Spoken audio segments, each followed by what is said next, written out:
Hello guys, আশা করি সবাই ভালো আছেন। আমিও ভালো আছি। তো আজকে এমন একটা দিন যে দুই লেজেন্ডের জন্মদিন। হ্যাঁ, ক্রিস্টিয়ানো রোনালদো এবং নেইমার। একজনের আম, রোনালদো যেটা ফেব্রুয়ারি মাসের 5 তারিখ, মানে আজকে যে তারিখটা, ফেব্রুয়ারি মাসের 5 তারিখে 1985 সালে তার জন্ম। আর নেইমার যে ওর তো আমি আসলে জানতাম না যে নেইমারের কবে জন্ম। ওর আসলে জন্ম হলো ফেব্রুয়ারি মাসের 5 তারিখে। সালে ওনার জন্ম, আমি আসলে ঠিক জানতাম না, এই জন্য সরি। ভাই তোমরা দেখে না ওখানে, আমি এখানে দিয়ে দিয়েছি কারণ আমার সঠিক কথা জানা নাই।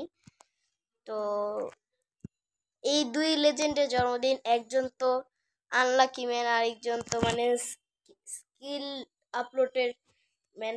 মানে এর দুইজনটাই পুরো তালক। কি বলবো ভাই, আমার মুখ থেকে কোনো কথা বেরোচ্ছে না। এদের গল্প শোনাতে গেলে আমার মানে অবস্থাই খারাপ। এদের দুইজনের যে পরিশ্রমটা, এটা খুব অনেক দূর আগাইছে। এরা কোথা থেকে কোথায় চলে এসেছে, যারা যারা মানে ফুটবল ফ্যান অনেকেই জানো, আবার অনেকে জানো না। তারা সেই মানে একটা ছোট এইটুক মাঠ থেকে এইটুক মাঠে খেলা শুরু করছে। 1 টাকা থেকে 1 মিলিয়ন 1 বিলিয়ন টাকা পায়। এমন এমন প্লেয়ার মানে অনেক কমই থাকে এরকম প্লেয়ার, কিন্তু বিদেশে, বাংলাদেশে অনেক কম থাকে এরকম প্লেয়ার, কিন্তু বিদেশে অনেক বেশি থাকে। কিন্তু মানে কি বলবো, আজকে এই দুই লেজেন্ডের জন্মদিন। তো তোমরা অবশ্যই কমেন্টে হ্যাপি বার্থডে বলে যাবা। আমিও হ্যাপি বার্থডে টু লেজেন্ড। তোমরা অবশ্যই কমেন্টে লিখবা হ্যাপি বার্থডে টু লেজেন্ড। আমিও লিখবো ভাই। মানে যেই মানে কি বলবো, যে লেজেন্ডে আমরা মানে আগে চিনতামই না যে কে সেই, মানে এইটুক থেকে 1 বছরে আমরা কেউ চিনতাম না। এখন 10 বছর থেকে সবাই চিনি।